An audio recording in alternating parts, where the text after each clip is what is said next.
Hi everyone, this is Junaid Javed. Today we're going to talk about variance analysis, a financial tool used to compare actual results that is real or recorded with budgeted that is estimate or planned or standard figures that are preset or expected amounts. Then we have variance formula. Variance is basically equals to actual less standard values. Basically actual or the values that we have got now, and the standard is that I already told you in the last slide that it's a preset amount. So it is used to analyze deviations in cost, revenue and profit. All right. So we have types of variances. Number one is cost, then revenue variance, then profit variance, material variance, and then labor. Then we have favorable or unfavorable variance. So basically, when we try calculate the variances, we get two types of values, either in positive or negative. In that case, we consider it favorable or unfavorable. So favorable is basically the actual result when the actual result is better than the expected, and then unfavorable is basically the actual results is worse than expected. So now we have material cost variance.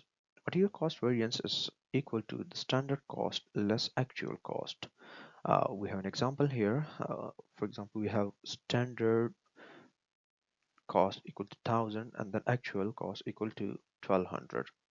So the variance that we have is standard, that is 1000, minus actual, that is 1200. So it's a 200 unfavorable. So in this case, we have material cost variance of minus 200. That is unfavorable. And the next slide, we have material price variance. Material price variance is equal to standard price less actual price multiplied by the quantity actual. So example again, we have a standard price of 10 minus actual price of 12. It'll be equal to minus 2, and then actual quantity, that is 100. So multiply minus 2 with 100, that will be equal to 200, which is unfavorable. U here shows us that this is an unfavorable variance. Next one is material usage variance, that is equal to standard quantity, sorry, and minus actual quantity multiplied by standard price. So example here we have is 100 minus 120. It shows the quantity standard and actual. Then multiply with the standard price, that is 10. It'll be equal to minus 200 unfavorable. Then we have labor cost variance. Labor cost variance is equal to standard cost less actual cost. Sam, we have an example. Standard cost is 2000, sorry, and actual one is 1800. So labor cost variance will be equal to 200 favorable. All right, we have labor rate variance.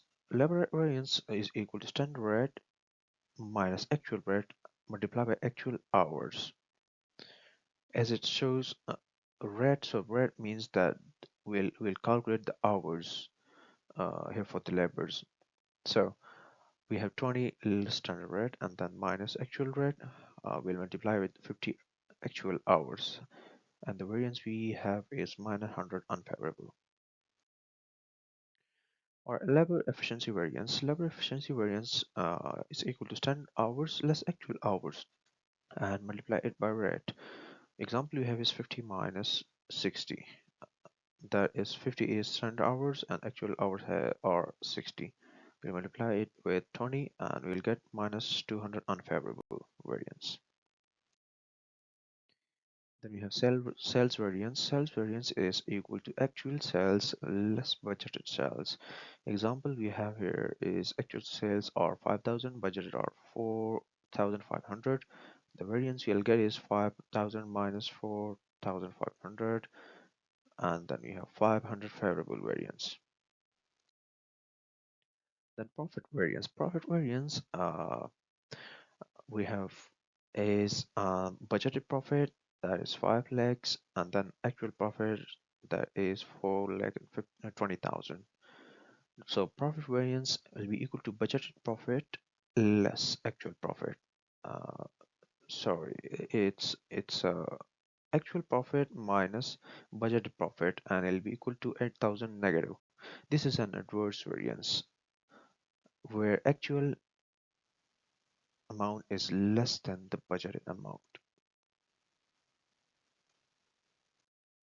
Then we have this slide shows importance in business. How variance are importance. I have put like a small explanation here, but we can discuss it in very detail.